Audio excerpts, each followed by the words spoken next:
since about 1961. And it looks a little different to how I remembered it, particularly the name.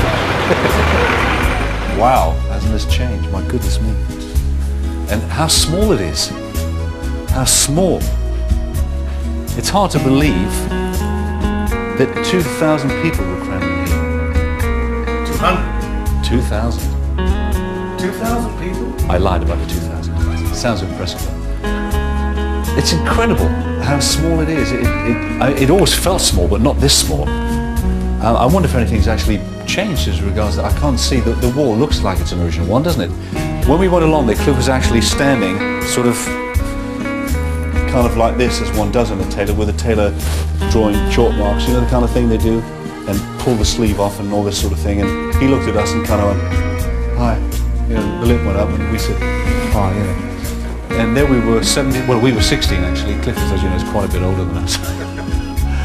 He was 17, and we all had pimples and greasy hair, and nothing's changed really, as but he was very much, and we all felt us, but certainly Cliff felt himself a rock and roll star. He was a sexy rock and roll star.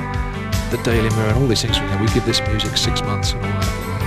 And pouting Cliff and back to the lip again. And Cliff had appeared in a film called Serious Charge, which was his first film appearance. We used to have a joke on stage. I used to sidle up to him, whatever we were playing. Do you want to dance? Or I said, do you fancy having a riot?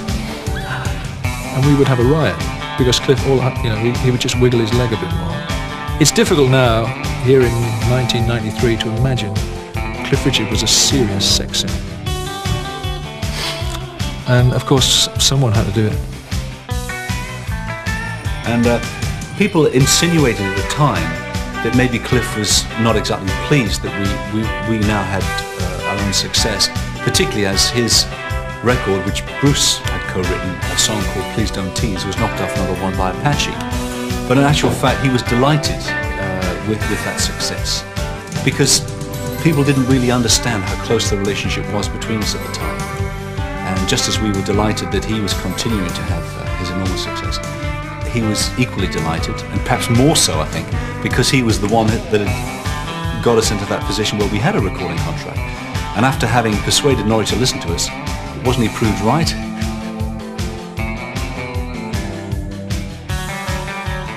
Well, the sound, as most people know, is the Hank Marvin sound. This is for serious fans worldwide and train spotters who know more about the Shadows and Cliff than we do.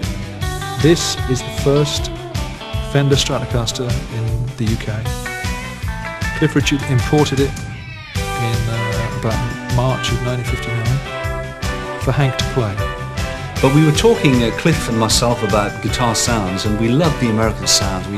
We felt we were getting towards that, but not quite there.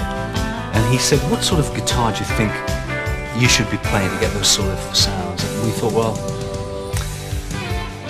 the guitar that James Burton uses, now for the uninitiated, James Burton was playing on the Ricky Nelson records in 1959. And we knew it was a Fender because we'd seen the photograph at the top of the headstock. So we thought a Fender would be the guitar, but the question was, what sort of Fender? Well, in those days, we couldn't buy new American instruments here in the UK.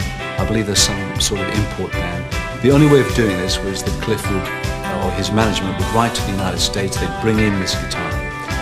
We got the brochure first of all, we checked the brochure, and we went for the most expensive guitar in the brochure, which seemed the right thing to do. This was surely the one used by James Burton. It was a Stratocaster with bird's eye maple neck, gold-plated hardware, and a tremolo one. That's that little arm attached to the bridge which alters the pitch of the strings when you vibrate it. We got the guitar and we opened this case a couple of months later, and this magnificent thing from outer space lay in the case. It was absolutely stunning. We just didn't play it at first, we just touched it, felt it and looked at it. And it's appeared on so many of Cliff Richard and the Shadows hits. It's a genuine work of art. I managed to steal it years later. But Hank really created the sound. It was the sound of the Fender Stratocaster. It was Hank's idea, and not many people remember this. We used to play what they call Vox AC-15 which was a one-speaker amplifier.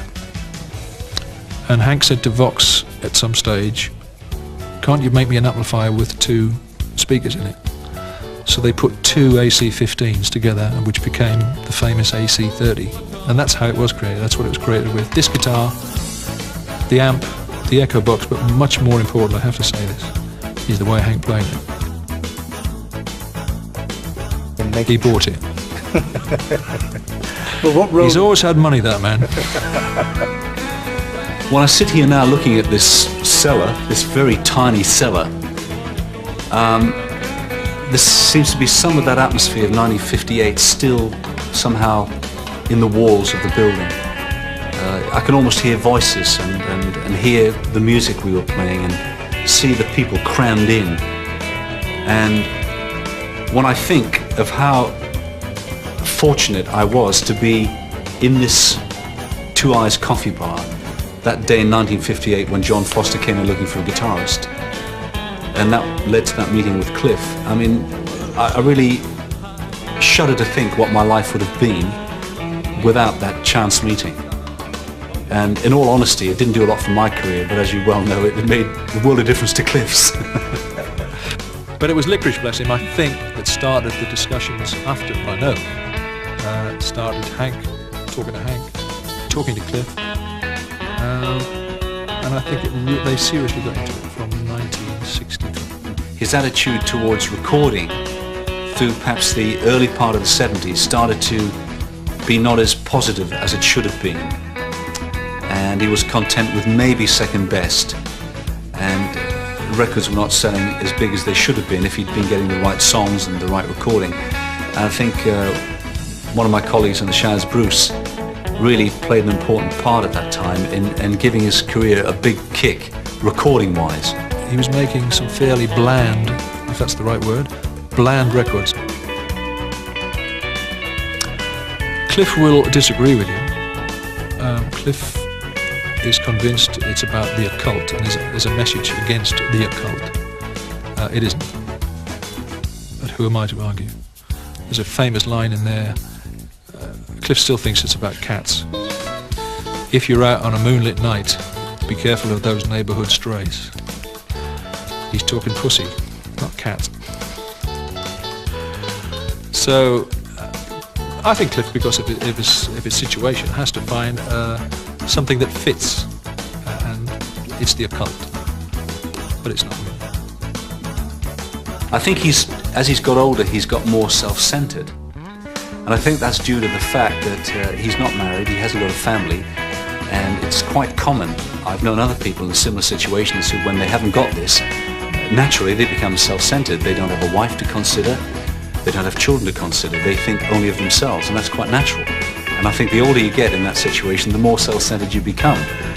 And of course that's good from Cliff's point of view with his career, because he can give his full time to himself. I've got a lot of time for his professionalism as a pro myself. You know, he's incredibly professional. He's got a great voice, great singing voice, great recording voice. It always sounds, it's that knack of whoever's listening to the record. It's as though he's singing purely to them. I went into Abbey Road one day and my engineer, done all the Cliff stuff with me, said, "I'll see you in Paris on Tuesday." And this was like Friday. And I said, "What's happening in Paris on Tuesday?" He said, "Cliff's new album." So I said, "Really? What new album?"